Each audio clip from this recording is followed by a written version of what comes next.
ମିଛ କ'ଣ କଲା ଇରେ ହେ ବୁଝିଲି ବୁଝିଲି ସେଠି ଯୋଉ ଭିଡ଼ ସେ ପରା ଭିଡ଼କୁ ଦେଖିକି ଡରିଥିବ ଆରେ ପିଲାଦିନରୁ ସେଇଟା ଭିଡ଼ ଦେଖିଲେ ଡରେ ଡରିଲେ ମାନେ ଭିଡ଼ ଭିତରେ ଆମ ହାତ ଛାଡ଼ିଦେଲେ ଆମେ ଜଗା ଦର୍ଶନ କରିବୁ କ'ଣ ଆମେ ତ ଖାଲି ବୁଲେଇକି ଖୋଜୁଛୁ ଆଉ ଏ ଭଗବାନ ଏରେ କି ବୋକାଟା ସେ ବହୁତ ଖୋଜିଥିବ ଖୋଜିଲୁ ମାନେ ଜାଣିଛୁ ବାପା ଆଜି ସକାଳେ ଆମେ ସମୁଦ୍ର କୂଳରେ ବସିଥିଲୁ ହଠାତ୍ ବେଞ୍ଚେ ପୋଲିସ ପଳେଇ ଆସିଲେ ତାପରେ ତ ଖାଲି ଧାଁ ଦୌଡ଼ ଆଉ ସମସ୍ତେ ଦୌଡ଼ିଲେ ଆଉ ଆମେ ବି ଦୌଡ଼ିଲୁ ଆଉ ସେତିକି ବେଳେ କ'ଣ ହେଲା ସେତିକି ଗୋଟେ ପୋଲିସ ଆସି ଗୁଳି ମାରିଲା ପୁଲିସ ଗୁଳି ମାରିଲା ହଁ ହେ ଭଗବାନ ତାପରେ ତାପରେ ତମ ପୁଅ ମୋ ହାତ ଛାଡ଼ିଦେଲେ ଆମେ ତ ଖାଲି ବୁଲିକି ଖୋଜୁଛୁ ଆଉ ଏ ମା କଣ ଏବେ କ'ଣ କୋଉ ଛକା ଫାଙ୍କା ଅଛି ସବୁଠି ଚୋର ତସ୍କରଙ୍କର ଭିଡ଼ ଯାହା ହଉ ହୁଣ୍ଡାଟାକୁ ନେଇ ପୁରୀ ବୁଲେଇ ଆଣିଲ ସେଇଟା ବହୁତ ବଡ଼ କଥା କେମିତି କ'ଣ ସରପଞ୍ଚ ହେଇକି ରାଜନୀତି କରିବ କେଜାଣି ଆରେ ମା ତମେ ଆସିଲ ସେ ହୁଣ୍ଡାଟା ଗଲା କୁଆଡ଼େ ସେ ଗୋଟେ ପହଞ୍ଚି ନାହାନ୍ତି କି କୋଉଠି ଘରେ ଘରେ ସେ କ'ଣ ଘରକୁ ଏପର୍ଯ୍ୟନ୍ତ ଆସିନାହାନ୍ତି ତମେ ପ୍ରାୟ ଏଇନେ ଆସିକି ପହଞ୍ଚିଲ ସେ ଆଗତରେ ଆସି କେମିତି ପହଞ୍ଚିବ ଆରେ ଗରୁଡ଼ ମୋ ବୋଉ ଏମିତି କ'ଣ କହୁଛି ତମର ସବୁ ସାଙ୍ଗ ହେଇକି ଆସିଲଟି ସେ ପରା ଆମକୁ ଛାଡ଼ି ଚାଲି ଆସିଲା ଗରୁଡ଼ ତମେ ପରା କହୁଥିଲ ତମ ସାଙ୍ଗ ଗାଁରେ ପହଞ୍ଚିକି ତୁମକୁ ଫୋନ କରିଥିଲେ ବୋଲି ହଁ ସେ ଫୋନ୍ କରିଥିଲା 2 ଘଣ୍ଟା ତଳେ ପହଞ୍ଚିଲାଣି ବୋଲି ହଁ କୋଉଠି ଗପ ଜମେଇଥିବି ଆଉ ବାପା ତମେ ଅଭଡ଼ା ବାଡ଼ିବା ପାଇଁ କହିଥିଲ ନା ମୁଁ ଅଭଡ଼ା ନେଇ ଆସିଛି ମୁଁ ତାକୁ ସାଙ୍ଗେ ସାଙ୍ଗେ କଦଳୀ ପତ୍ର ଅଭଡ଼ା ବାଡ଼ିଦେବି ତମେ ଆସେ ଖାଇବ ମୁଁ ଏ ଗଲି ଆଉ ଆସିଲି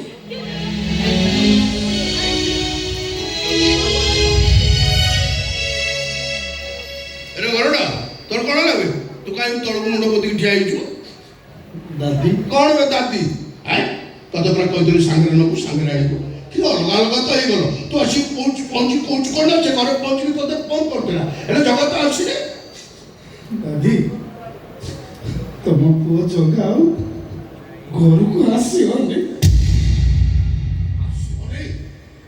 ତୋ ମୁଣ୍ଡ ଫୁଣ୍ଡ ଠିକ୍ ଅଛି କି କ'ଣ ଏ ବିଷୟରେ ଏପଟ ସେବା କରି କଥାବାର୍ତ୍ତା କରୁଛୁ କିନ୍ତୁ ତୁମେ ଏବେ କହୁଥିଲ ସେ ଘରେ ପହଞ୍ଚିକି ତତେ ଫୋନ୍ କରୁଥିଲା ମିଛ କହିଥିଲି କିଛି କହିଥିଲୁ ଆଉ ସେ ସତଟା କ'ଣ ତମ ପୁଅ ଜଗାଟା ସ୍ୱର୍ଗଦ୍ୱାରରେ ପଡ଼ି ଜଣେ ପାଉଁଶ ହୋଇଯାଇଛି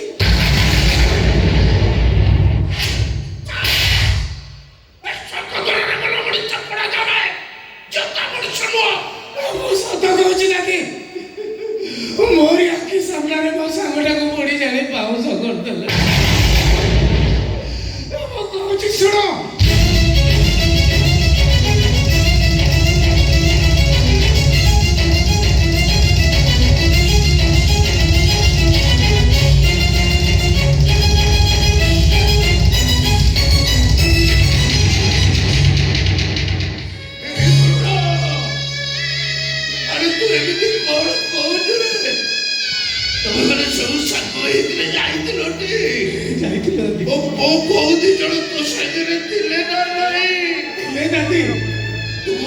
ପୁଲିସ ମୋ ପୁଅକୁ ଗୁଳି କଲା ମୋ ପୁଅ ଦେହରେ ଗୁଳି ବାଜିଲା ମୋ ପୁଅଟା ତଳେ ଛଟପଟ ହେଇ ପଡ଼ିକିରି ମରିଗଲା ମୋରି ଆଗରେ ମୋ ସାଙ୍ଗଟା ଛଟପଟ ହେଇ ମରିଗଲା ସେମିତି କଣରେ ଦାଦି ଏମିତି କଣରେ ଆରେ ମୁଁ ପୁରା ବୁଢ଼ାଟା ବୁଢ଼ାମାନଙ୍କର ଛୁଟି ବାବୁରିଆ କାଠ ସେମାନଙ୍କ ଜୀବନ ଗଛରେ ଝୁଲୁଥିବା ପାଚେଲା ଫଳ ଟିକେ ଆଘାତରେ ଭାଙ୍ଗିଯାଏ ଦାଦି ମୋ ସତ କହୁଛି ସତ କହୁଛୁ ଭାଇ ତୁ କ'ଣ ଜାଣିଲୁ ସେ ମୋର ଗୋଟିଏ ବୋଲି ପୁଅ ମୋ ଏକୋଇର ଭଳିଆ ମିଶିକି ସେ ମୋ ଅନ୍ତର ତୁ କ'ଣ ଜାଣିଲୁ ଡାକ୍ତରମାନେ କହିସାରିଛନ୍ତି କେତେବେଳେ ମୋ ଜୀବନ ଚାଲିଯିବ ତା ଠିକ୍ ନାହିଁ ମୋ ପୁଅ ଯଦି ଭଲ ହେଇଗଲା ତାହେଲେ ମତେ କାଦରେ ନବ କିଏ ମତେ ସ୍ତୁତି ହବ କିଏ ମତେ ପିଣ୍ଡ ଦବ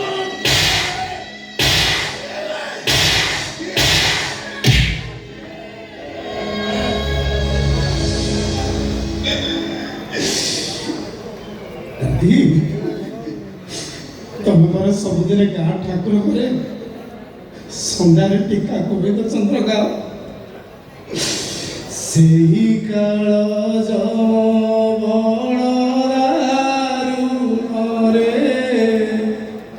জানাই সুখ দুঃখ বাছি নব কঞ্চা রখিব পাচিলা দেবটি দারুণ দুঃখরে তুমর দেবটি দারুণ দুঃখ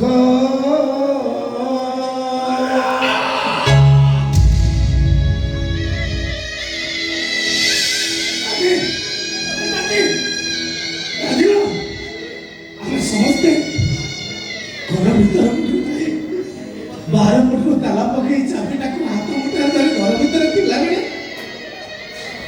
ବୁଝିପାରୁନି ଏ ଦୁଃଖଟା ଘର ଭିତରକୁ ପଶି କେମିତି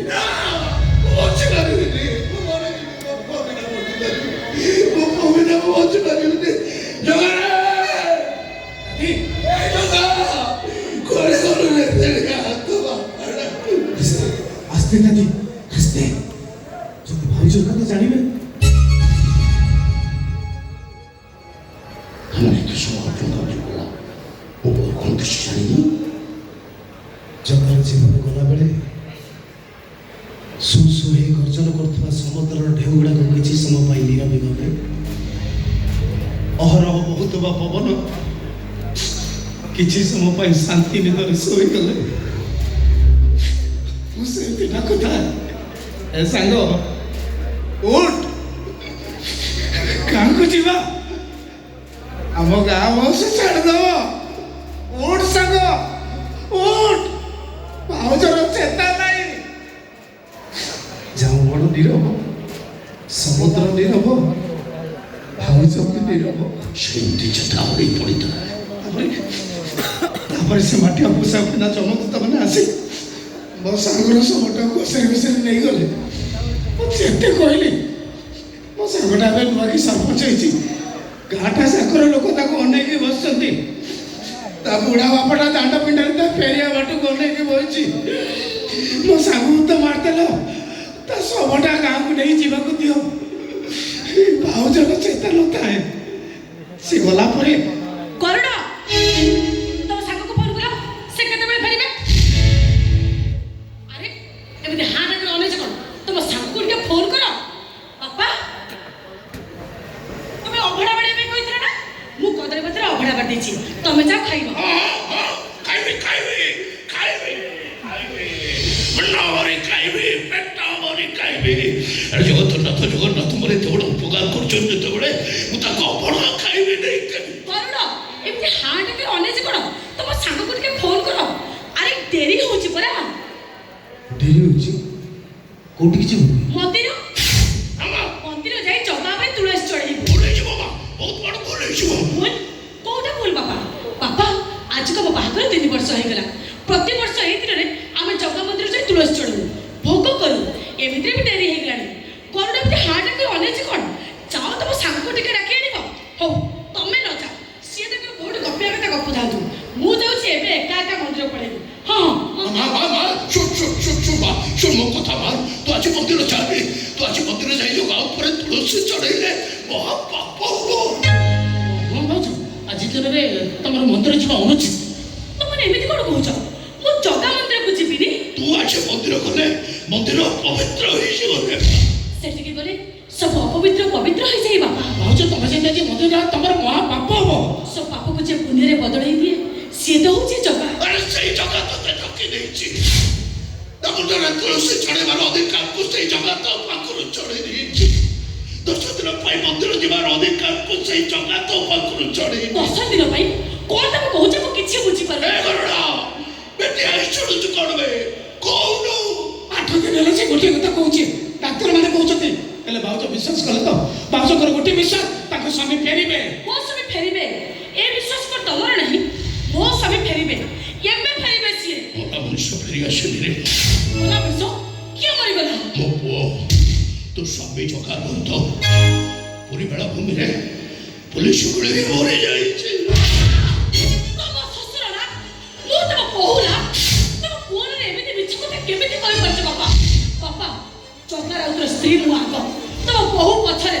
ତମ ପୁଅର ଏମିତି କରିପାରୁଛ ବାପା ସେ ମନେ ପଶୁଟା ସହିବନି ବାପା ପଶୁଟା ଫାଟିଯିବ ଆକାଶ ଛିଡ଼ି ପଡ଼ିବ ଭାବୁଛ ତମେ ଯଦି ଏବେ ସତକୁ ସତ ମନ୍ଦିର ଯାଅ ତାହେଲେ ସତକୁ ସତ ବସୁଧାଟା ଫାଟିଯିବ ଆକାଶଟା ଖଣ୍ଡ ଖଣ୍ଡ ହେଇ ଚିଡ଼ି ପଡ଼ିବ। ଓହୋ ପୁଣି ସେଇ ପୁରୁଣା ପାଠ ଆଲୋଚନା କାହିଁକି ତମେ ଜଗବନ୍ଧୁକୁ ଯିବାକୁ ମନା କରୁଛ? କେତେ ଥର କହିବ ତମ ସ୍ୱାମୀ ଆଉ ଏ ଦୁନିଆରେ ନାହାନ୍ତି। ସ୍ୱାମୀ ମରିଯାଇଛି। ସ୍ୱାମୀ ମରିଗଲା ପରେ ସ୍ତ୍ରୀ ବିଧବା ହୁଏ 10 ଦିନରେ ଶୁଦ୍ଧି ହୁଏ। ସତ୍ୟ ଅଛୁ ତୁ ବିଧବା ହେଇନୁ ଆଜି କାଠୁ ଦିନ ତୋ ସ୍ୱାମୀ ତୋତେ ଛାଡ଼ି ଚାଲିଗଲେଣି ତୁ ହାତରୁ ସଖା ଖୋଲୁନୁ ମଥାରୁ ସିନ୍ଦୁର ପୋଛୁନୁ ଯୋଉଟା ଆମ ହିନ୍ଦୁ ଧର୍ମ ପରମ୍ପରାର ବିରୁଦ୍ଧ ଆଚରଣ ତମେ କହୁଛ ହାତରୁ ସଖା ଖୋଲିଦେ ମଥାରୁ ସିନ୍ଦୁର ପୋଛିଦେ ବିଧବା ହେଇଯା ନା ନୁହେଁ ହିନ୍ଦୁ ଧର୍ମର ପରମ୍ପରାକୁ ମାନିବାକୁ ପଡ଼ିବ ଖୋଲିଦେ ମା ହାତରୁ ସଖା ଖୋଲିବ ସିନ୍ଦୁର ପୋଛିଦେ ମା